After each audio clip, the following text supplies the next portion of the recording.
el delito de secuestro y coacción, doctores. Y para ver el delito de secuestro y coacción, estamos dentro de los delitos que afectan, doctores, la libertad personal. Estamos dentro de los delitos que implican violación a la libertad personal. Buenas noches. Y eso supone dos figuras básicamente. La coacción, que es una figura residual, que es una figura que suele ser absorbida por el secuestro, y solo en el caso de que el secuestro no se llegue a configurar, podría darse el que la coacción sobreviva, pero de darse la posibilidad de un acto de secuestro que implique coacción, dada la residualidad de la figura, tiene que ser absorbida por el tipo penal de secuestro. Entonces, vamos a ver la coacción, vamos a ver el secuestro y vamos a ver las formas agravadas de secuestro para luego plantearnos el caso concreto. Doctores, lo que se protege es la libertad personal. Y la libertad tiene en nuestro sistema jurídico la categoría de un derecho fundamental. Así lo vamos a encontrar en el artículo 2, inciso 24, literal D, de la Constitución, que dice que nadie puede ser obligado a hacer lo que la ley no manda, ni impedido de hacerlo aquello que ella no prohíbe. Entonces, uno tiene la posibilidad de ejecutar los actos que crea convenientes, de acuerdo con su voluntad, con los únicos parámetros que puede establecer la ley, doctores, y entiéndase que esos parámetros pueden provenir de cuestiones de orden público, de cuestiones de seguridad, y que el Estado debe imponer expresamente a través de las normas que forman parte de nuestro sistema. Ahora, ¿qué implica la libertad, doctores? Se dice que la libertad tiene la misma categoría que el derecho a la vida, porque se dice que a partir del derecho a la vida o del bien jurídico vida es que comienzan a desarrollarse otros derechos, pero también se dice que si un ser humano no tiene libertad, de nada o para nada interesa la existencia o el reconocimiento de otros bienes jurídicos. Entonces muchos le dan una relevancia a este bien jurídico similar a la que corresponde a la vida como bien tutelado en el ámbito penal. ¿Qué implica la libertad, doctores? La libertad se puede definir en una sola palabra: capacidad de autodeterminación, capacidad de decidir y de elegir. La libertad no es otra cosa que el poder o la facultad que tenemos, buenas noches, para poder decidir qué es lo que hacemos o no, a dónde nos movilizamos, qué opciones podríamos decir, elegir o acoger en una determinada situación. De modo que la autodeterminación no es otra cosa que la capacidad que tiene todo ser humano de decidir o elegir. Es una facultad intrínseca, es propia de todos nosotros. Ahora, doctores, hay personas que por cuestión natural están limitadas al ejercicio de la autodeterminación.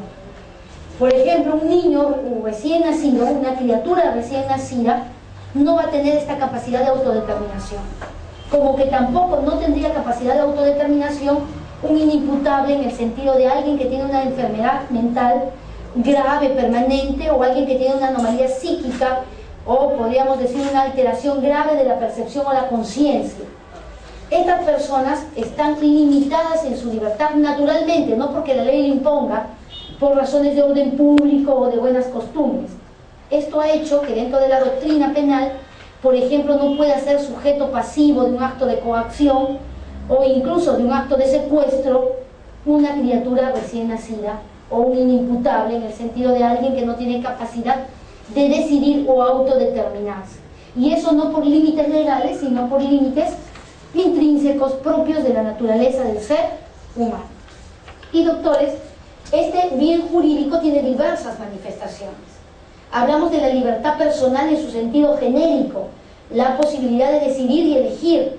La libertad personal tiene diversas formas de manifestarse, entre las cuales está la autodeterminación como acto de voluntad, de decisión, pero también está la libertad ambulatoria, el hecho de poder trasladarse de un lugar a otro, o distintas manifestaciones de libertad como la libertad de expresión, la libertad de opinión y la libertad religiosa, que tienen que ver directamente con esta capacidad de decidir y elegir que tiene el ser humano, pero que en este punto se va a proteger de manera genérica. No estamos hablando de libertad religiosa, no estamos hablando de libertad de expresión, sino estamos hablando de la manifestación genérica de la libertad, que es la posibilidad de decidir qué uno hace y qué no hace, con los únicos parámetros que impone la ley o algunos que puede imponer la propia naturaleza. Pasamos, doctores, a ver la primera figura, que viene a ser la coacción.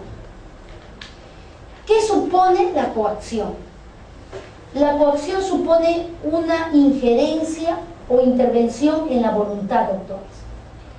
El hecho de que estamos señalando de que los límites los establece la ley, de modo que nosotros tenemos que actuar solamente dentro de aquellos límites que establece la norma, pero nuestros actos en general están gobernados por lo que determine nuestra voluntad. Cuando hablamos de un acto de coacción, doctores, estamos frente a una situación en la que hay otro que te obliga a hacer algo que la ley no ordena que se haga, o te impide hacer algo que la ley no prohíbe. De modo que hay una voluntad ajena a la del Estado que no se esté imponiendo a través de la ley, que tampoco es un acto de autoridad que esté sujeto a algún fundamento de derecho, es un acto ajeno que te obliga a hacer algo que no está amparado o que te impide hacer algo que la ley no prescribe.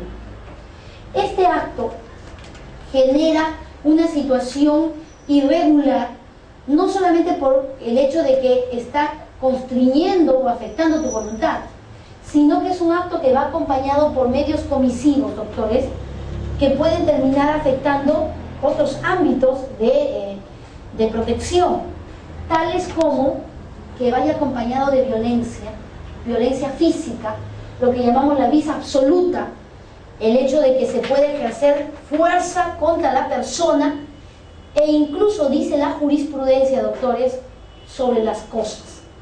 Pero para efectos de las cosas, la jurisprudencia señala que deben ser bienes muebles o inmuebles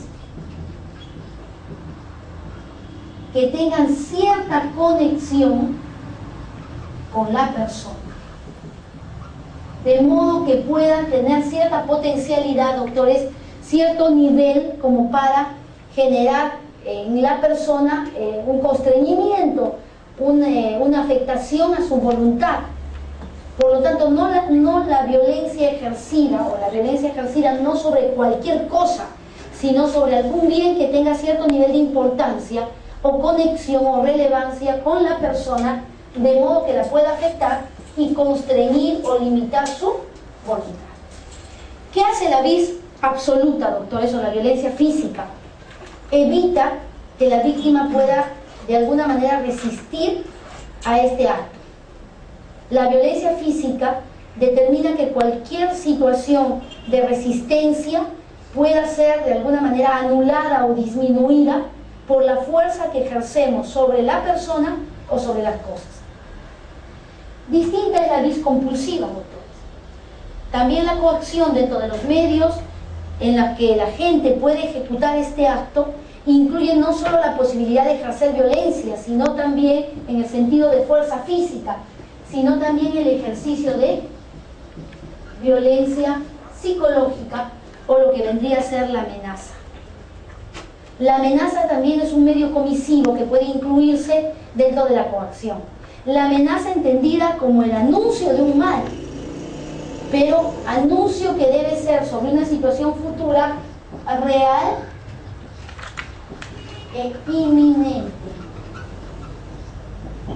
Real, doctores, en el sentido que es algo malo que me puede pasar, que dentro de lo que se plantea es verosímil, es una situación posible, y doctores, que tenga cierta cercanía en el tiempo, que es algo que puede pasar de inmediato, porque de lo contrario esta violencia que ejercemos psicológica no va a producir sus efectos, si es que es algo increíble, no posible, o que no veamos tan cercano a nuestra realidad.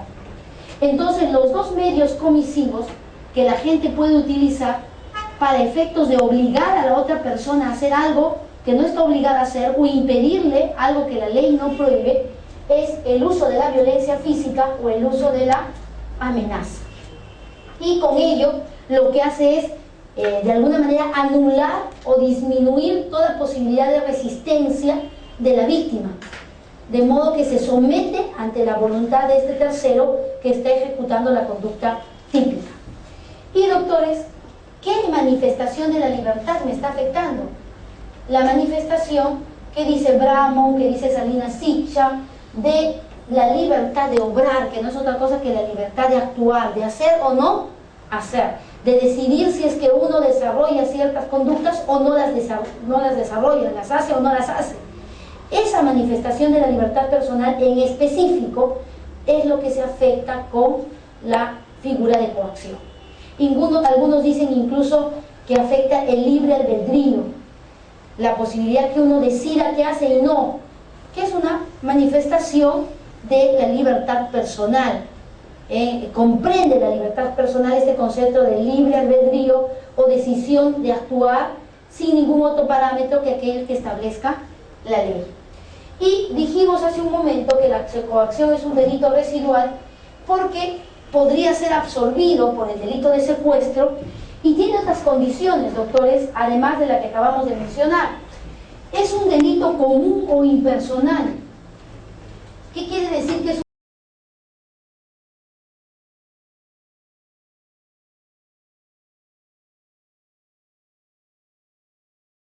una persona y no requiere ninguna condición particular?